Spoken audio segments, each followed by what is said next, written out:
வணக்கம் நண்பர்களே, நான் உங்கள் பாலாஜி அலைஸ் பவிஷ்யமார். குரு வணக்கத்துடன் இன்றைக்கி டாப்பிக்குள்ள போவோம்.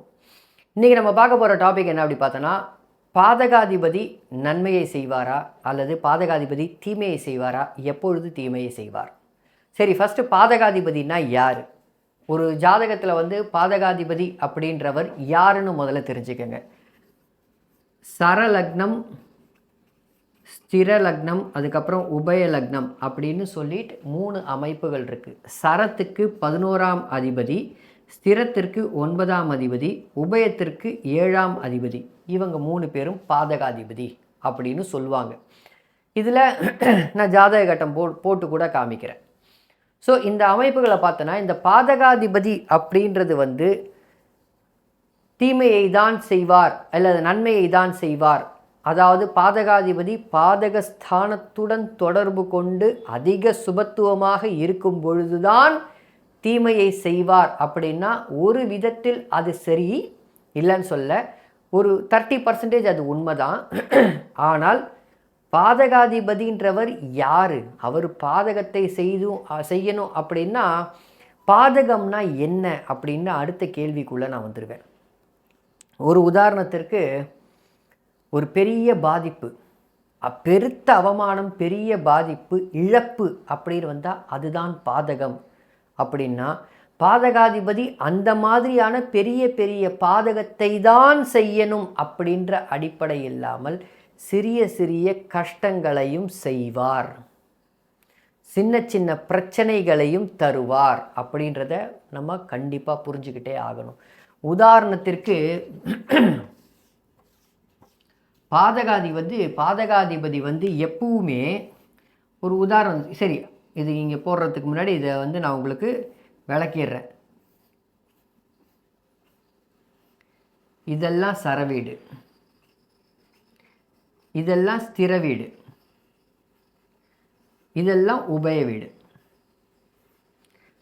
சரம் டிக்கு மார்க் போட்டது, ஸ்திரம் இது, உபயம் 0 போட்டது. ஸோ உபயத்திற்கு ஒரு உதாரணத்துக்கு இது லக்னமாக இருந்தால் இது பாதகாதிபதி வீடு. ஓகே, அதே மாதிரி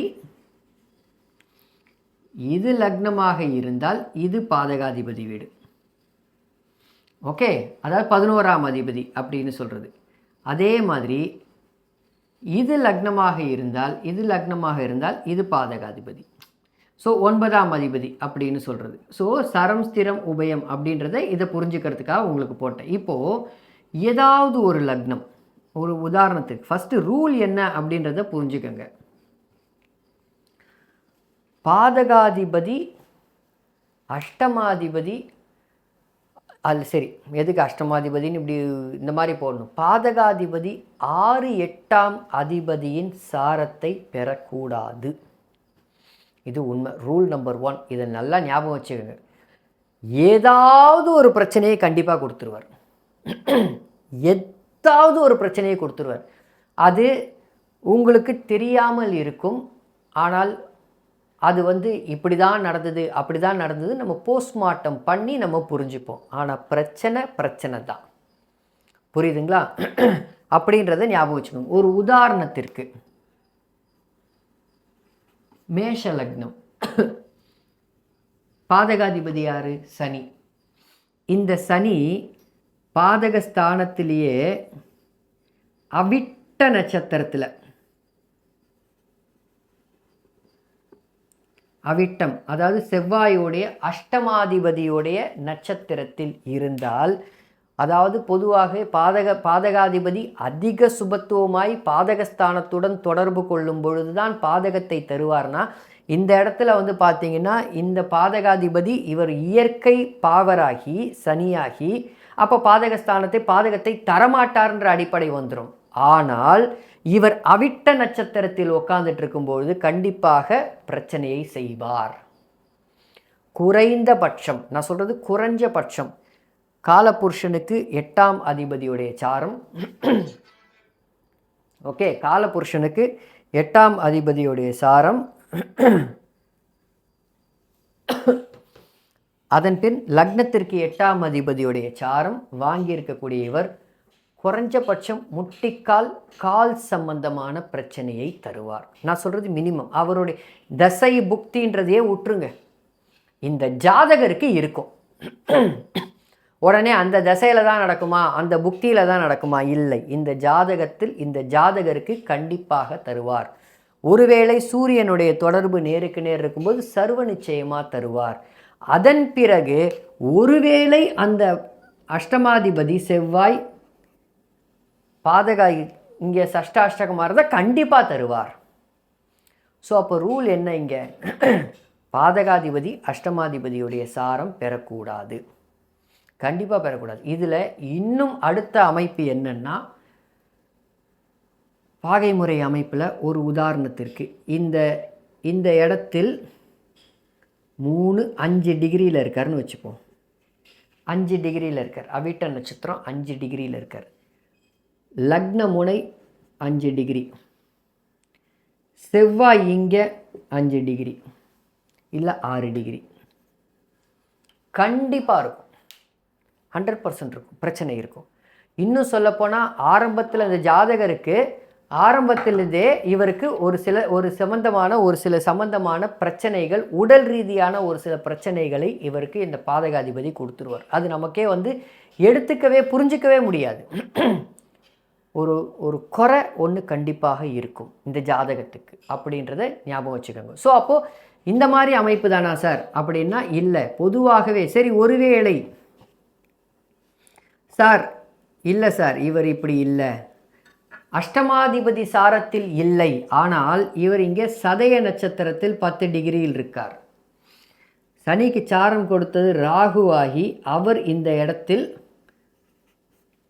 லக்னம் 13 டிகிரி வச்சுக்கோங்க, ராகு 13 டிகிரியில் சனியுடைய சாரத்தில் இருக்காருன்னு வச்சுப்போம். இப்போவும் பிரச்சனை இருக்கும். சனிக்கு சாரம் கொடுத்தது ராகுவாகி அவர் அஷ்டமாதிபதி வீட்டில் உட்கார்ந்து அஷ்டமாதிபதி மாதிரியே செயல்படுவார், பிரச்சனை இருக்கும். சரி, இது பாதகஸ்தானத்திலேயே தொடர்பு கொண்டது. இது நான் உதாரணம் தான் போடுறேன், அதனால் தயவு செஞ்சு இதை அப்படியே எடுத்துக்க வேண்டாம். இந்த இடத்தில் ரேவதி நட்சத்திரத்தில், இந்த லக்னத்திற்கு 6ஆம் அதிபதியான ரேவதி நட்சத்திரத்தில் இந்த சனி இருக்காருன்னு வச்சுப்போம். ஒரு 20 டிகிரி. அந்த புதன் இந்த இடத்தில் சுயச்சாரத்தில் அமர்ந்திருக்காருன்னு வச்சுப்போம். இப்பவும் பிரச்சனைகள் இருக்கும். இந்த சனி கண்டிப்பாக சனி தசையோ சனி புக்தியோ இல்லை, இந்த ஜாதகருக்கு பாதகாதிபதி அப்படின்ற அடிப்படையில் ஒரு பிரச்சனையை கொடுப்பார். கால் சம்பந்தமான பிரச்சனையை கொடுப்பார். ஒரு சில பேருக்கு இந்த மாதிரி இருக்கும்போது ஃப்ளாட் ஃபுட்டுன்னு சொல்லுவோம் தெரியுமா, கால் அப்படியே ஃப்ளாட்டாக இருக்கும். இல்லை ஒரு சில பேருக்கு காலில் ஆணி வரும், அது எப்போ பாரு நை நை நை நைன்னு இருக்கும். அந்த ஆணி போகவே போகாது, காலில் ஆணி வந்துச்சுன்னா போகவே போகாது, ஒரு மாதிரியான இம்சையை கொடுத்துக்கிட்டே இருக்கும். சரி சார் இப்படி தானா, அப்படியே மாற்றுவோம், வேற லக்னம் போடுவோம்.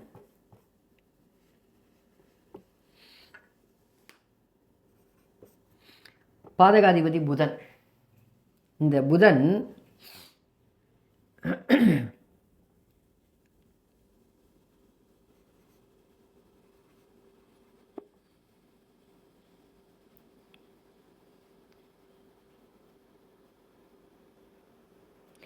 புதன் அஷ்டமாதிபதியுடைய சுக்கிரனுடன் சேர்ந்திருந்து சுக்கிரனுடைய உத்திராட நட்சத்திரத்தில் இந்த புதன் அமர்ந்திருக்கும் பொழுது லக்னத்திற்கு 10ஓட சுபத்துவமாக புதன் இருந்தாலும் வேலையில் பிரச்சனை இருக்கும்.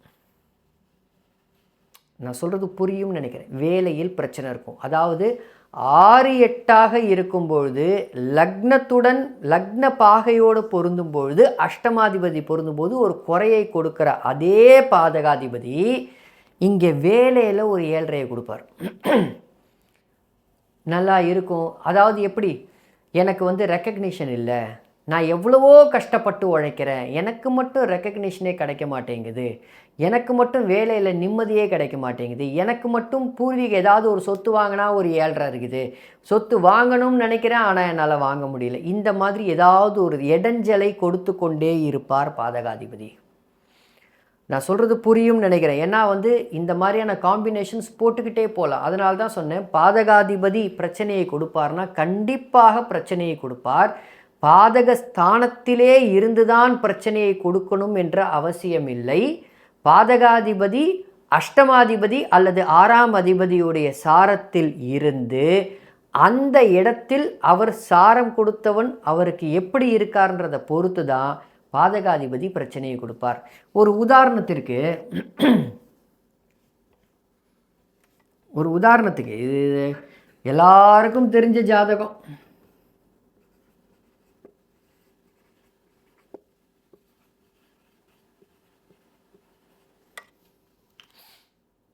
ரஜினிகாந்த் அவருடைய ஜாதகம். சிம்ம லக்னம், லக்னத்துக்கு 6ல் பாதகாதிபதி உட்காந்துட்டுருப்பார், சந்திரனோட விரையாதிபதியோடு உட்காந்துட்டுருப்பார். பாதகாதிபதி பாதகாதிபதி லக்னத்திற்கு மறைந்து இருக்கும் பொழுது பாதகாதிபதியின் ரகசியங்கள் அப்படின்ற அடிப்படையில் வரும். ஆனால் இந்த ஜாதகருக்கு பார்த்திங்கன்னா இவருக்கு கிட்னி டிரான்ஸ்பிளான்ட் ஆச்சு. ஏன் கொடுத்தார்? கிட்னி அமைப்புகளுக்கு சொந்தக்காரர் யார்? சுக்கிரன், செவ்வாய் மற்றும் நீருக்கு சொந்தக்காரன் சந்திரன். அந்த செவ்வாய் லக்னத்திற்கு 6இல் மறைந்து லக்னத்தை தொடர்பு கொண்டு மற்றும் இந்த பாவகம் வயிறு சம்பந்தமான விஷயங்கள், வயிறு சம்பந்தம். ஸோ வயிறுனா வயிறு மட்டும், முன் வயிறு மட்டும் கிடையாது, பின் வயிறு ரவுண்டாக இருக்கக்கூடிய அமைப்புகள். அந்த இடத்துல தானே கிட்னியும் இருக்குது. அந்த இடத்தை தொடர்பு கொண்டு கொடுத்தார், பிரச்சனையை கொடுத்தார். ஸோ இது மேலோட்டமாக, அதாவது உடனே சார அடிப்படையில் போய் இன்னும் அவருடைய டிகிரி அமைப்புகளில் போட்டிங்கன்னா இன்னும் நல்லா புரியும். பட் மேம்போக்காக நான் ஒரு ரஜினிகாந்த் அவர்கள் பார்த்திங்கன்னா டேரெக்டாலாம் வரல, ஆனால் இது ஆன்லைனில் இருக்கிற அமைப்பு. ஆனால் இது பெரும்பாலும் நிறைய பேர் விளக்கி இருக்காங்க, பெரிய பெரிய ஜோதிடர்கள் விளக்கி இருக்காங்க. அதனால் ஒரு உதாரணம் சொன்னேன், ஏன் இவருக்கு கொடுத்தார் அப்படின்ற அடிப்படைக்கு சொன்னேன். ஸோ கொடுக்கக்கூடிய அவசியம் என்ன? பாதகாதிபதி பாதகஸ்தானத்துக்கு மறந்தாலும் பாதக வீட்டை தொடர்பு கொண்டாலும் இந்த இடத்தில் அவர் அதிக சுபத்துவமாகி இருந்தாரா? இல்லையே. அந்த இடத்துல அதிக சுபத்துவம் இல்லையே, உச்சமாக இருக்காரே மட்டும்தானே, ஸ்தான பலத்தில் நல்லாக இருக்காரே, அவ்வளோதானே. பட் இருந்தாலும் ஏன் பாதகத்தை கொடுத்தார்? பாதகம்னா என்ன? ஒன்று பெரிய பிரச்சனையாகி போச்சா? இல்லையே. ஒரு கிட்னி டிரான்ஸ்பிளான்ட் அப்படின்னு வரும்போது ஒரு வாழ்க்கையில் ஒரு மிகப்பெரிய ஒரு ஈவெண்ட் இல்லை. ஒரு கிட்னி அமைப்புகள் பாதிப்படையுதுன்னா ஒரு பெரிய ஈவெண்ட் இல்லை. ஏன் கொடுத்தார்? பாதகாதிபதி எந்த இடத்தில் தொடர்பு கொண்டாலும் அந்த இடம் சார்ந்த ஒரு விஷயம். காலபுருஷனுக்கு 6ஆம் வீட்டில் சனி, காலபுருஷனுக்கு 5ஆம் வீட்டோடைய தொடர்பு மற்றும் லக்னத்திற்கு 6ஆம் வீட்டோட செவ்வாய் சந்திரன் அமைப்புகளை எடுத்து சொல்கிறேன். ஸோ அப்போது இதை வச்சு தான் நீங்கள் பார்க்கணும். பாதகாதிபதிக்கு அமைப்புகள் எங்கே உக்காந்தாலும் அந்த பாதகாதிபதி ஒரு பிரச்சனையை கொடுப்பார். என்ன பிரச்சனையை கொடுப்பார்னு கண்டுபிடிக்க வேண்டியது ஜோதிடருடைய கடமை. இந்த வீடியோ உங்களுக்கு பிடிச்சிருந்ததுன்னா லைக் பண்ணுங்கள், சப்ஸ்கிரைப் பண்ணுங்கள், ஷேர் பண்ணுங்கள். நீங்கள் சப்ஸ்கிரைப் பண்ண தான் இன்னும் நிறைய பேருக்கு ரீச் ஆகும். புரியுதுங்களா? ஸோ இந்த மாதிரியான ஒரு சில விஷயங்களை நம்ம புரிஞ்சுக்கணும். சாரம் தேவை, எங்கே சாரம் பயன்படுது, எதுக்கு சாரம் பயன்படுது அப்படின்ற அடிப்படைகள் ரொம்ப ரொம்ப ரொம்ப ரொம்ப தேவை. நிறைய விஷயங்கள் இருக்குது. அதாவது ஜோதிடத்தில் சாரம் ஏன் தேவை, சாரம் எதனால் உருவானது, எப்படி உருவானது, சாரம் உருவான முறை எப்படி அப்படின்னே நான் போட்டிருக்கேன். மூல நூலெல்லாம் இல்லை. சாரம்ன்றது என்ன, எப்படி உருவாச்சு அப்படின்றதெல்லாம் போட்டிருக்கேன். என்னுடைய வீடியோஸில் இருக்கும், போய் பாருங்கள். பார்க்க ஒரு சில விஷயங்களுக்கு உண்டான அமைப்புகள் புரிய வரும். சரியா? அடுத்த பதிவில் பார்ப்போம். நன்றி நண்பர்களே.